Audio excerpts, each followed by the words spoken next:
Bonjour à tous, beaucoup de volatilité en ce moment sur les marchés financiers avec des séances de hausse qui se succèdent à des séances de baisse, tout simplement parce que le variant Omicron inquiète beaucoup de monde. Il y a eu notamment un cas en France qui a été déclaré en Seine-et-Marne, un cas aux États-Unis. Mais les investisseurs sont également inquiets par le discours de Jérôme Powell qui explique que l'inflation n'est plus transitoire mais peut-être temporaire. Ça veut dire que la prochaine réunion de la Fed, qui aura lieu à la mi-décembre, pourrait être l'occasion de réduire encore la politique de rachat d'actifs. Je vous rappelle qu'on avait décidé le mois dernier de réduire de 15 milliards de dollars les rachats d'actifs. Le montant pourrait doubler, passer de 15 à 30 milliards de dollars. Et puis la hausse des taux, il pourrait y avoir 2 à 3 hausses des taux l'année prochaine aux États-Unis, tout simplement parce que la machine s'emballe aux États-Unis avec une inflation au-dessus de 6% et des chiffres qui sont vraiment bons. On a eu l'ADP, les chiffres de l'emploi dans le secteur privé, plus 534 000 le mois dernier, ce qui veut dire que l'économie américaine tourne à plein régime, avec toujours ses goulots d'étranglement, avec ses pénuries de semi-conducteurs, avec la hausse des coûts de production. Bref, il semblerait quand même qu'on soit dans une période d'inflation, et c'est ce qui inquiète vraiment les investisseurs. Alors le marché est donc entre 6007 et 7002. Je ne pense pas qu'il puisse y avoir un rallye de fin d'année, c'est-à-dire qu'il puisse y avoir un mouvement qui emmène le marché vers 7500 points. En fait, maintenant, tout dépendra et de Powell et de tout ce qu'on va savoir sur le variant, alors que la 5e vague est là, que les gens courent pour se faire vacciner. Il y a beaucoup d'attentes, notamment dans le centre de vaccination. Ce qu'on peut dire, c'est que l'inflation est également là en Europe, puisqu'on doit être à un plus haut depuis une vingtaine d'années en Europe dans la zone euro.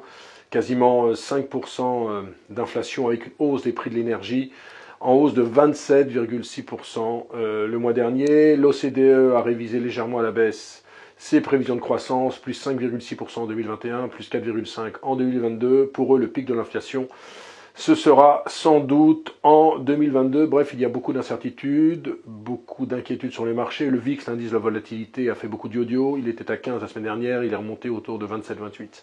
Ce qui prouve qu'il y a beaucoup d'inquiétudes sur les marchés. La valeur de la semaine, cette semaine, c'est Faurecia.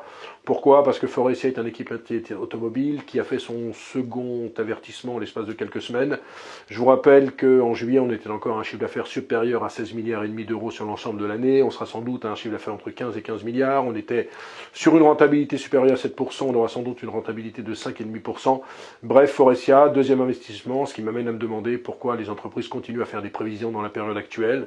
La conjoncture est compliquée. Moi, je pense que dans certains secteurs, notamment ceux des équipementiers automobiles, où il y a vraiment beaucoup d'incertitudes, il ne faudrait pas faire de prévisions. Faurecia, d'ailleurs, a connu une bien mauvaise semaine. Depuis le début de l'année, la valeur sous-performe largement l'indice. Elle est en baisse de quasiment 10%, et ce, même si elle se paye sur un PER de 7. Mais dans le secteur des équipementiers automobiles, où il y a un gros problème, c'est que les équipementiers n'ont pas la main, c'est les constructeurs automobiles qui décident de créer ou de ne pas créer un véhicule, donc les équipementiers doivent suivre.